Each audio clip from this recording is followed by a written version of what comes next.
Very good morning to everyone. I am Anita Gautam, Educational Department from City Group of College. I welcome you all in this online lecture series. I am going to teach you Educational Management MAd third semester. मैं आप सभी का इस online lecture series में स्वागत करती हूँ। This is my second lecture. यह मेरा इस सब्जेक्ट का दूसरा लेक्चर है। पहले लेक्चर में मैंने आपको यूनिट फर्स्ट के विषय वस्तु से अवगत कराया था और मैंने यूनिट फर्स्ट के topic concept of educational management and educational administration and difference between the two के बारे में बताया था। हमारा आज का टॉपिक यूनिट फर्स्ट का ही problem of higher education in India यानी कि भारत में उच्च शिक्षा की समस्याएं हैं। भारत में जो उच्च शिक्षा की समस्याएं हैं उसको देखिए, यहाँ पर इस तरह से तीन भागों में बांटा गया है। पहला है संख्यात्मक विकास जन समस्या, दूसरा है गुणात्मक विकास संबंधी समस्या, तीसरा है संगठनात्मक तथा प्रशासनिक समस्या। इसमें भी अलग अलग समस्याएं हैं। संख्यात्मक विकास जन समस्या में पहली समस्या हमारी ये है कि प्रवेश की समस्या। सबसे पहले समस्या में हम पढ़ेंगे प्रवेश की समस्या। माध्यमिक शिक्षा के एक मार्गिक तथा सैद्धांतिक पाठ्यक्रम तथा विश्वविद्यालय की उदारपूर्ण प्रवेश नीति के कारण उच्च शिक्षा की संस्थाओं में प्रवेशार्थियों की संख्या में आवश्यकता से अधिक वृद्धि हो रही है। मतलब हमें जितना भी विश्वविद्यालय में छात्र चाहिए उससे हमें कहीं अधिक छात्र मिल रहे हैं। विश्वविद्यालय में छात्रों की बढ़ती हुई भीड़ का प्रधान कारण माध्यमिक शिक्षा का उद्देश्यहीन तथा साहित्यिक होना है। इंटरमीडिएट तथा हायर सेकेंडरी परीक्षाओं को उत्तीर्ण करने के पश्चात छात्र विश्वविद्यालय में प्रवेश पाने के लिए प्रयत्न करता है, किंतु विश्वविद्यालय के सीमित भौतिक संसाधनों के कारण सभी छात्रों को प्रवेश नहीं मिल पाता। वहाँ पे सीमित संख्या सीटें होती हैं, इसी वजह से उन्हें प्रवेश पाने में समस्या उत्पन्न होती है। अनेक इच्छुक छात्र स्नातक कक्षाओं में प्रवेश पाने में असमर्थ होते हैं।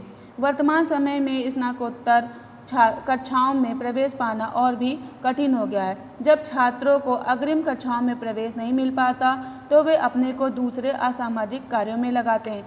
जाहिर सी बात है कि जब वो पढ़ाई करना चाहते हैं और उन्हें अपने पढ़ाई के क्षेत्र में सही दिशा नहीं मिलती तो वे दूसरे अन्य कार्यों में लग जाते हैं। दूसरा, माध्यमिक शिक्षा और समाज में उपलब्ध व्यवसायों में किसी प्रकार का तालमेल नहीं है। तीसरा, विश्वविद्यालय का दृष्टिकोण स्वयं व्यावसायिक होता जा रहा है। मतलब विश्वविद्यालय जो अब शिक्षा करा रहा है वो एक व्यवसाय के रूप में शिक्षा करा रहा है और वे बिना सोचे समझे अनियमित ढंग से छात्रों को भर्ती करते जा रहे हैं। मतलब जो छात्र पढ़ने के इच्छुक हैं उन्हें शिक्षा से वंचित किया जा रहा है। हमारे यहाँ बहुत से महाविद्यालय ऐसे भी हैं जहाँ पर अध्ययन अध्यापन की न्यूनतम भौतिक असुविधाओं को नितांत अभाव है। इस प्रकार प्रवेश पाने वाले छात्रों को भी शिक्षा सुचारू रूप से नहीं हो पाती। इसके अतिरिक्त शिक्षक छात्र अनुपात भी बिगड़ता जा रहा है, जिससे कि अनुशासन संबंधित अन्य समस्याएं भी उभरती दिखाई दे रही हैं। अब हम इसके समाधान के बारे में पढ़ेंगे कि जो प्रवेश पाने की समस्याएं उसको हम कैसे इसका समाधान करें। तो समाधान में हम ये देखेंगे कि प्रवेश के संबंध में हमारे यहाँ दो प्रकार की विचारधाराएं पाई जाती हैं। पहली विचारधारा के अनुसार क्या है कि उच्च शिक्षा द्वार सबके लिए नहीं खुला रहना चाहिए। मतलब सभी को प्रवेश नहीं देना चाहिए। मतलब जो पढ़ने के इच्छुक हैं उन्हीं को प्रवेश मिलना चाहिए, जो पढ़ने के इच्छुक नहीं हैं उन्हें प्रवेश नहीं देना चाहिए। इंटरमीडिएट परीक्षा उत्तीर्ण सभी छात्रों को विश्वविद्यालय में प्रवेश न दिया जाए। इस विचारधारा के लोग विश्वविद्यालय में प्रवेश की समस्या के संबंध में निम्नलिखित सुझाव दे रहे हैं। जैसे कि पहला सुझाव है कि विश्वविद्यालय के विभिन्न संकायों में छात्रों का प्रवेश योग्यता तथा गुणों के आधार पर होना चाहिए। मतलब जो योग्य बच्चे हैं उन्हीं को हम विश्वविद्यालय में प्रवेश दें। प्रवेश के नियमों तथा अभावों को पूर्व निश्चित कर लेना चाहिए और इन नियमों का पालन भी दृढ़तापूर्वक होना चाहिए। केवल उन्हीं छात्रों को उच्च शिक्षा के लिए भर्ती किया जाना चाहिए जो इसके लिए आवश्यक क्षमता रखते हों या जो आवश्यक योग्यता रखते हों। दूसरा उपाय यह है कि प्रवेशार्थियों की संख्या का निर्धारण शिक्षकों तथा भौतिक संसाधनों को ध्यान में रखना चाहिए। मतलब जितनी भौतिक संसाधन है या जितने हमारे शिक्षक उपलब्ध हैं उन्हीं के अनुसार हमें कक्षा में प्रवेश लेना चाहिए। उच्च शिक्षा के स्तर पर प्रवेश के लिए किसी न किसी वस्तुनिष्ठ चयनात्मक प्रणाली का अनुसरण करना चाहिए। माध्यमिक स्तर पर विभिन्नीकृत पाठ्यक्रम की योजना बनाए जाने जिससे माध्यमिक शिक्षा को प्राप्त करने के पश्चात छात्रों के सामने विश्वविद्यालय में प्रवेश पाने के अतिरिक्त कुछ अन्य विकल्प भी रहें। मतलब जो छात्र पाठ्यक्रम के अनुसार अपना चयन कराना चाहते हैं उनके लिए कुछ पाठ्यक्रम का चयन भी सुनिश्चित होना चाहिए। प्रत्येक विश्वविद्यालय में एक प्रवेश समिति का गठन किया जाए जिससे कार्य प्रवेश की कसौटी का निर्धारण करना हो।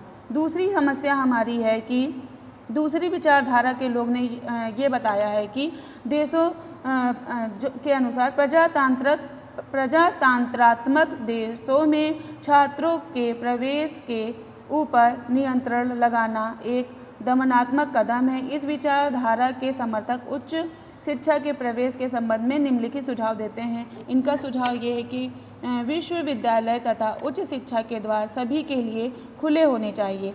हमें विश्वविद्यालयों के प्राचीन स्वरूप को बदलना पड़ेगा। उच्च शिक्षा की मांग दिन प्रतिदिन बढ़ती जा रही है और विश्वविद्यालय इस बढ़ती हुई मांग के अनुरूप सबको उच्च शिक्षा की सुविधा प्रदान करने में अपने को असमर्थ पा रहे हैं। लोकतंत्र का यह तकाजा है कि हम सभी इच्छुक छात्रों को उच्च शिक्षा की सुविधा प्रदान करें। इसलिए विश्वविद्यालय को अपने प्राचीन परिधान को त्यागना पड़ेगा और उसके स्थान पर नवीन जामा पहनना पड़ेगा। आधुनिक परिप्रेक्ष्य में उनको एकात्मक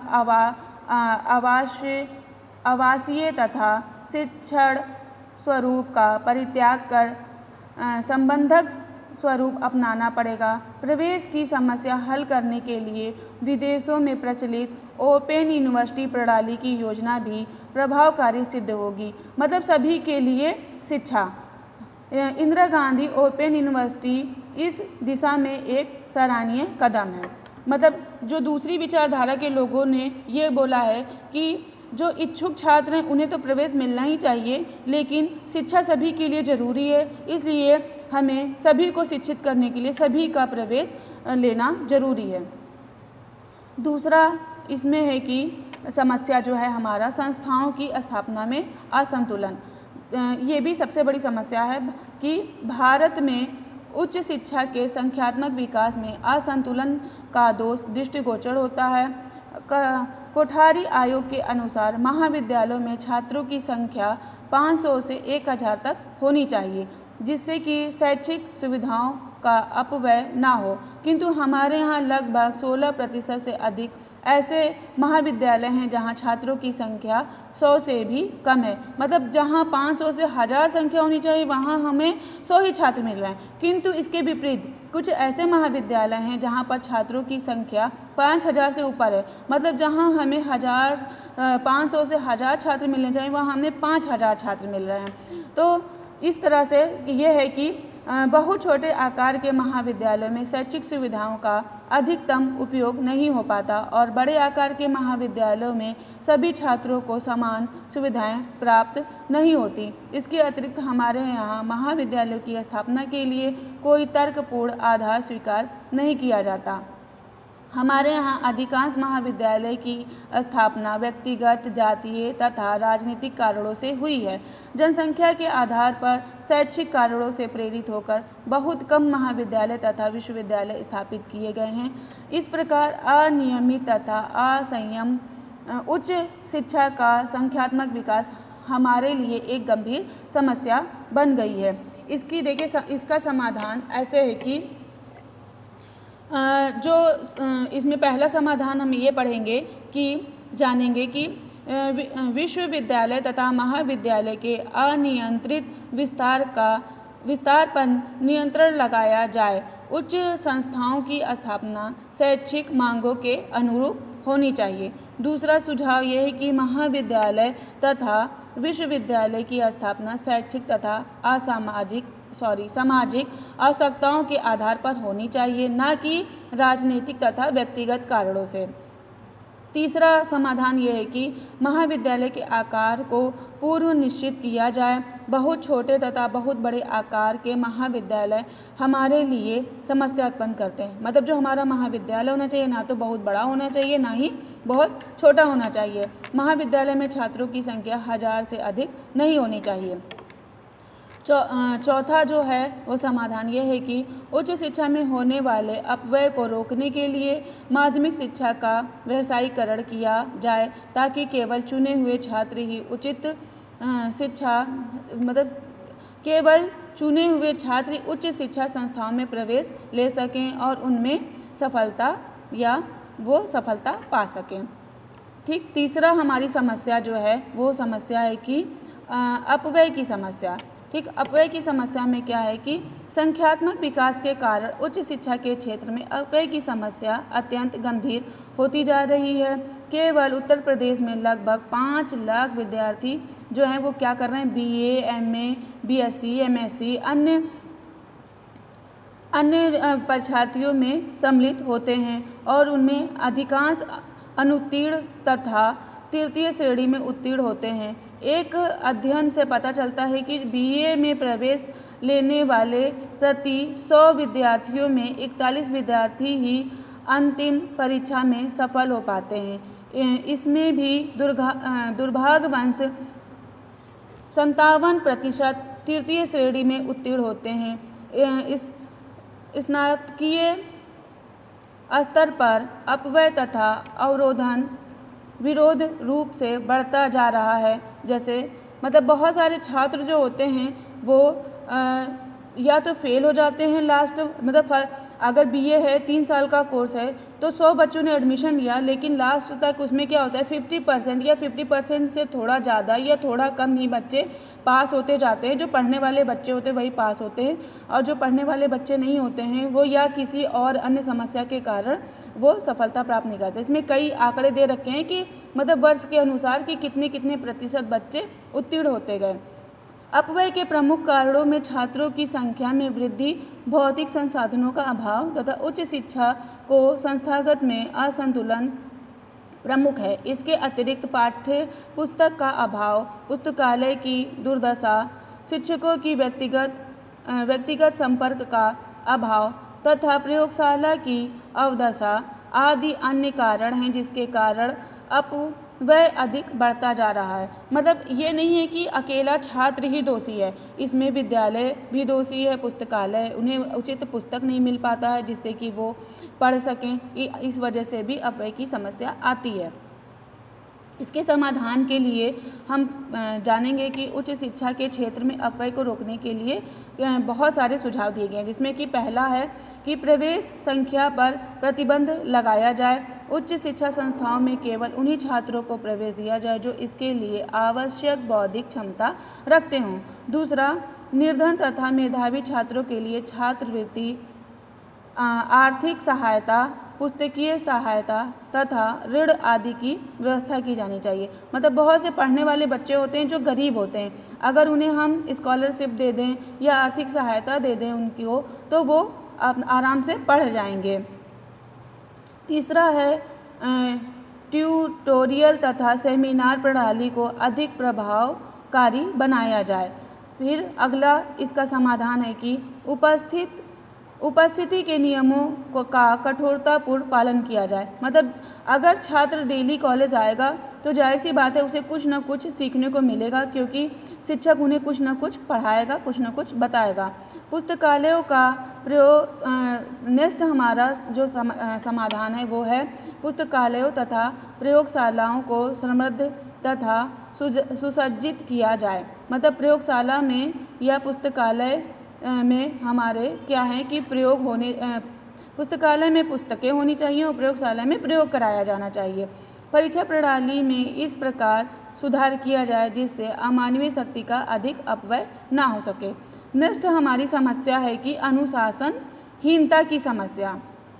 अनुशासनहीनता की समस्या में है कि उच्च शिक्षा के असाधारण विस्तार के कारण छात्र असंतोष तथा अनुशासनहीनता की समस्या उभरती हुई दृष्टिगोचर हो रही है।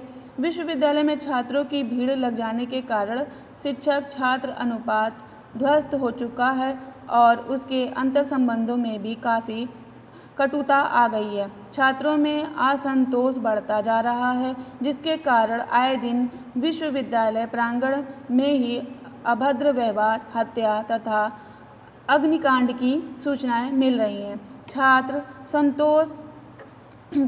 असंतोष के कई कारण बताए गए हैं, किंतु इनमें से निम्नलिखित दो अत्यंत महत्वपूर्ण हैं। पहला जो है वो ये है कि वर्तमान काल में हमारा देश सामाजिक परिवर्तन तथा संक्रमण काल से गुजर रहा है। पुराने मूल्यों तथा अमान्यताओं के स्थान पर नवयुवकों की आस्था तथा निष्ठा नवीन कार्य विधान में हो रही है। ऐसी स्थिति में संघर्ष का होना स्वाभाविक है।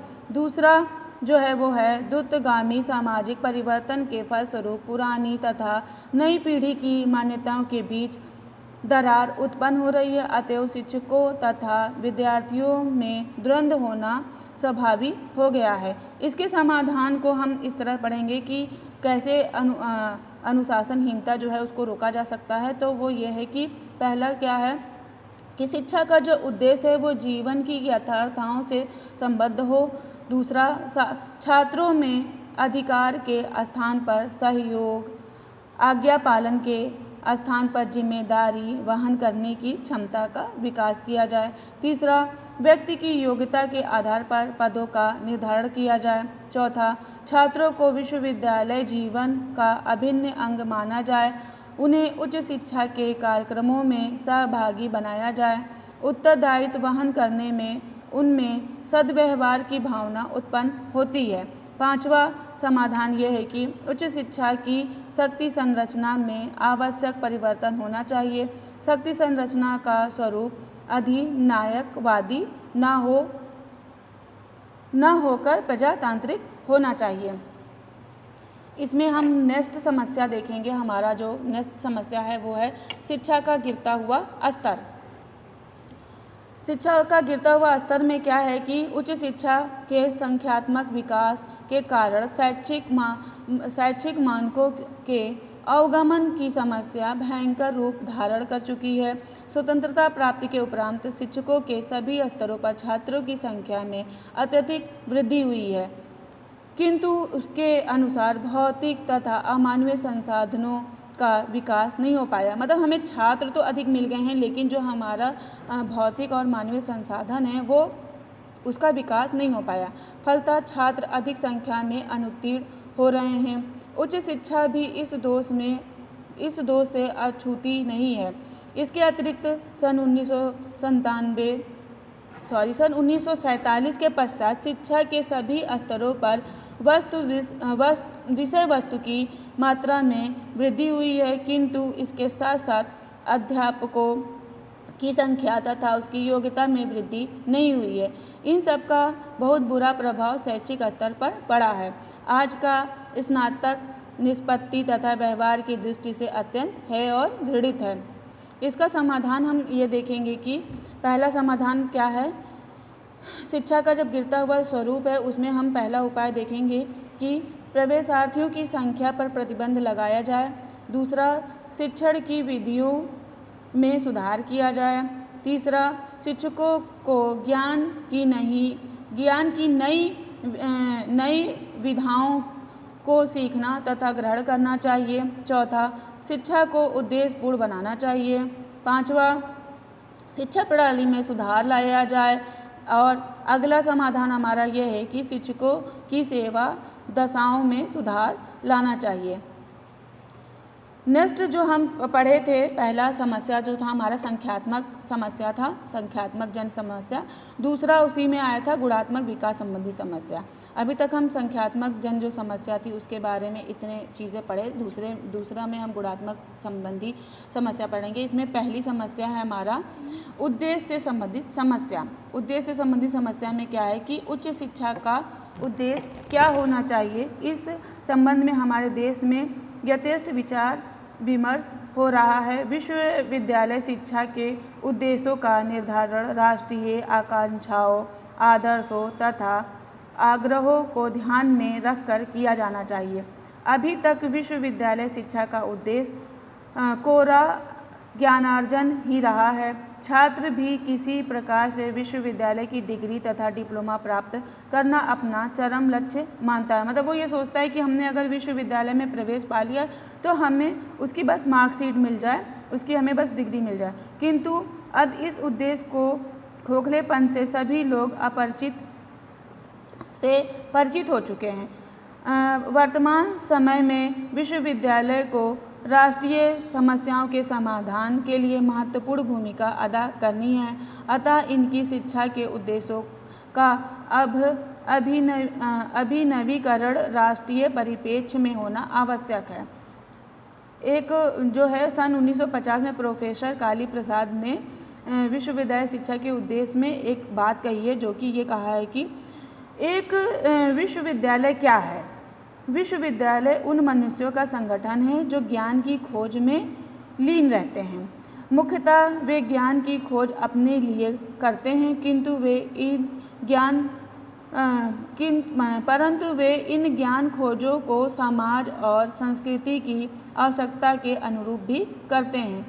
उनमें आशा की जाती है कि उनमें मतलब पहला क्या है कि भाव प्रकाश की पूर्ण स्वतंत्रता हो। दूसरा, व्यक्तिगत में निर्विरोध विकास की स्वतंत्रता हो। तीसरा, सभी मनुष्यों में मूलभूत एकता हो, अर्थात विभिन्न संस्कृतियों में एक ही मानवता का सूत्रपात हो। अगला है कि समस्त ज्ञान राशि की दृष्टि से विश्वविद्यालय का महत्व हो। इस खोजपूर्ण ज्ञान को सभी मनुष्य जाति, धर्म, वर्ग अथवा क्षेत्र और देशों के भेद बिना उपयोग में लाएं। ज्ञान पर कोई प्रतिबंध ना हो, मतलब जो ज्ञान है वो सभी के लिए हो, ज्ञान पर कोई प्रतिबंध ना किया जाए। व्यक्तिगत रूप से मानव का मूल्य बना रहे। इसी में सेकंड बात न्यूमैन ने बोली है कि यदि विश्वविद्यालय शिक्षा का कोई व्यावहारिक उद्देश्य है तो मैं कह सकता हूँ कि यह समाज में उत्तम नागरिकों को प्रशिक्षित करता है। विश्वविद्यालय का कर्तव्य है कि वे ज्ञान की सीमाओं को विस्तृत करें और ऐसे विद्वान तथा साहसी छात्रों को उत्पन्न करें जो देश की तत्कालीन आवश्यकताओं की पूर्ति के साथ साथ समस्त क्षेत्रों में नेतृत्व ग्रहण करने की क्षमता रखते हों। फिर भारतीय विश्वविद्यालय आयोग जो है 1948 के अनुसार शिक्षा के उद्देश्य के बारे में राधाकृष्ण आयोग ने बताया है कि मतलब इन्होंने जो है उद्देश्य दिए हैं वो निम्न उद्देश्य दिए हैं। पहला है स्वतंत्र भारत में ऐसी विभूतियों को जन्म देना जो राजनीतिक, प्रशासन, व्यवसाय, उद्योग, वाणिज्यिक आदि सभी क्षेत्रों में नेतृत्व ग्रहण कर सकें। दूसरा, कोठारी राधाकृष्ण आयोग ने बताया है कि देश की भौतिक समृद्धि के विकास एवं संरक्षण के साथ उसकी सभ्यता का संरक्षण एवं संवर्धन करना। नेक्स्ट बताया है कि प्राचीन मर्यादा का समुचित आदर करके नई मान्यताओं एवं नई विचारधाराओं के निर्माताओं को जन्म देना। नेक्स्ट, विभिन्न प्रकार के ज्ञान का समन्वय करना तथा उनकी उपलब्धि के अवसर तथा साधन देना तथा ज्ञान के साथ साथ आत्मा का भी विकास करना तथा ज्ञान की खोज करना। नेक्स्ट है हमारा जनतांत्रिक आदेशों की सुरक्षा करना, व्यक्ति एवं समाज में सामंजस्य स्थापित करना। अगला उन्होंने बताया है कि नैतिक तथा सद्व्यवहार के आदर्शों की स्थापना करना तथा चरित्र, व्यक्तित्व, अनुशासन आदि का निर्माण करना। अगला अंतर्राष्ट्रीयता की भावना का विकास करना, सामाजिक मुक्ति में सहायता प्रदान करना। नेक्स्ट है कि न्याय, स्वतंत्रता, समानता तथा भ्रातृत्व की भावना का निर्धारण करना। लास्ट है हमारा व्यक्तियों के जन्मजात गुणों की खोज करना तथा प्रशिक्षण के माध्यम से उनका विकास करना। इसी में अगला जो है वो उद्देश्य हमारा कोठारी आयोग के अनुसार यह है कि उच्च शिक्षा निम्नलिखित उद्देश्य एवं आदर्श प्रस्तावित किए गए हैं। पहला हमारा है सत्य के परिप्रेक्ष्य में ज्ञान प्राप्त करना, पुराने ज्ञान का नई परिस्थितियों में उपयोग करना।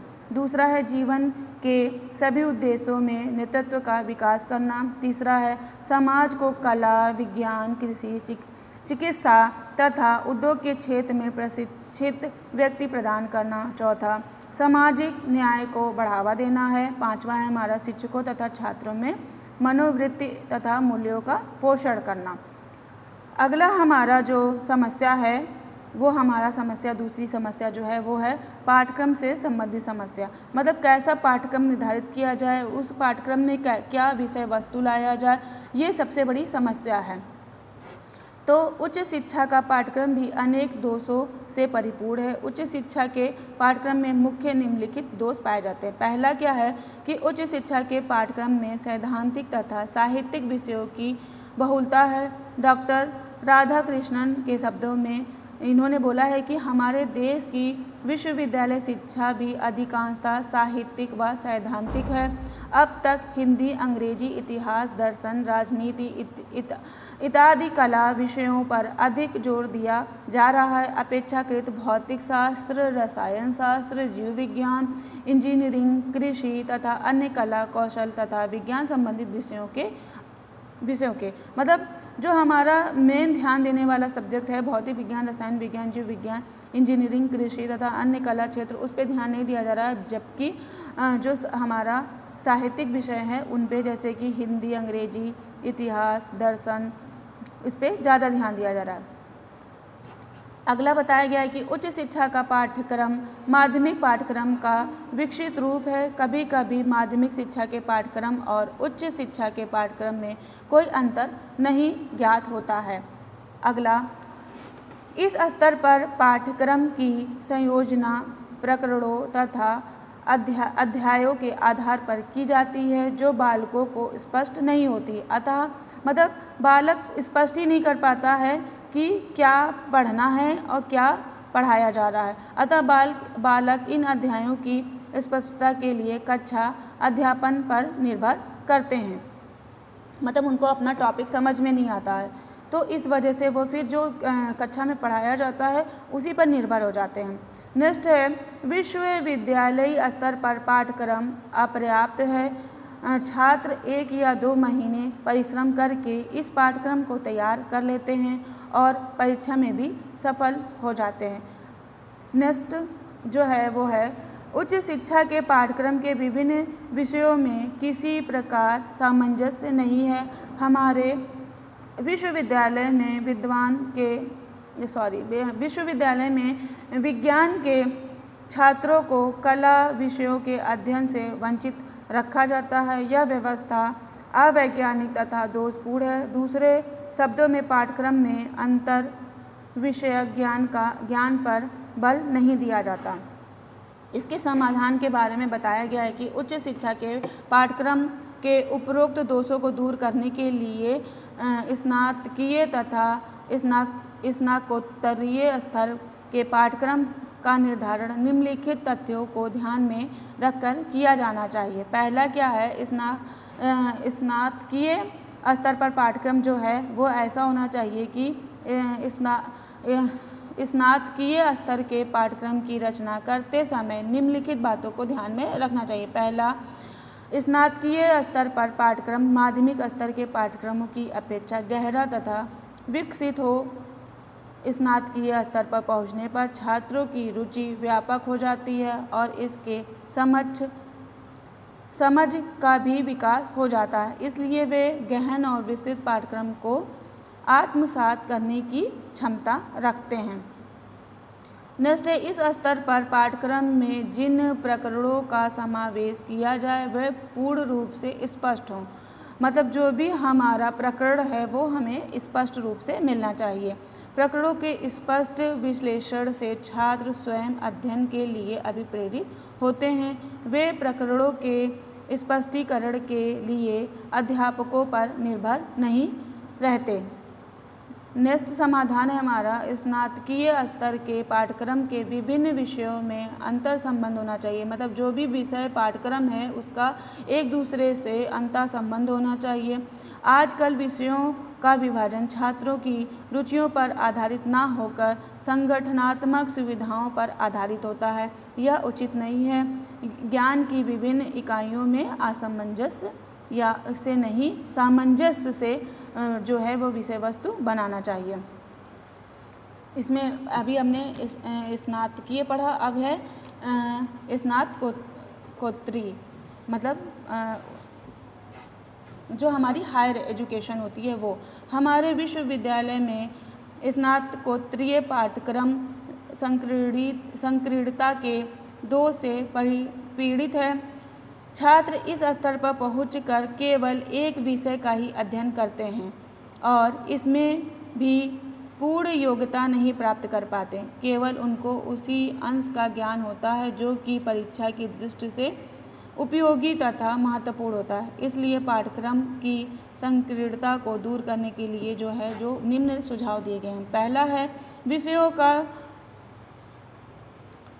का विस्तार इस प्रकार होना चाहिए जिसमें अन्य संबंधित विषय के महत्वपूर्ण अंश उनके अध्ययन क्षेत्र में आ जाएं, जैसे शिक्षा शास्त्र में दर्शन, मनोविज्ञान, समाजशास्त्र तथा सांख्यिकी के अंतः सन्निहित हैं।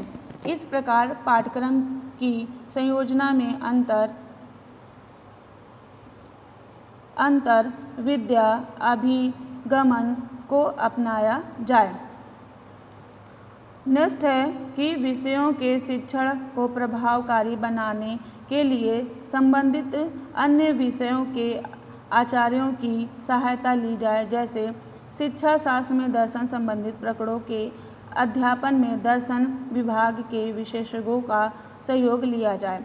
नेक्स्ट हमारा समस्या है कि शिक्षक तथा शिक्षण विधि में से संबंधित समस्या। मतलब जो शिक्षक है और जो उनकी शिक्षण विधि है उसमें जो समस्या आ रही है उसके बारे में बताया गया है। इसमें जैसे बहुत सारी जो समस्याएं, जैसे विश्वविद्यालय स्तर पर अध्यापन कार्य करने वाले शिक्षकों को 4 श्रेणियों में विभक्त किया जा सकता है। जैसे पहला क्या है, प्रोफेसर, दूसरा रीडर तथा अथवा प्रवाचक, फिर प्राध्यापक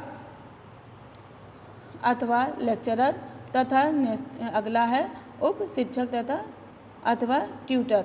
मतलब ये भी जो है ये हमारे जो है 4 भागों में जो विभाजित हैं, इनसे भी संबंधित समस्याएं आ रही हैं। इसमें क्या है, पहला जो है हमारा जैसे जो शिक्षक है वो शिक्षक का चयन कैसा होना चाहिए। सबसे बड़ी समस्या है कि हमारा शिक्षक कैसा होना चाहिए।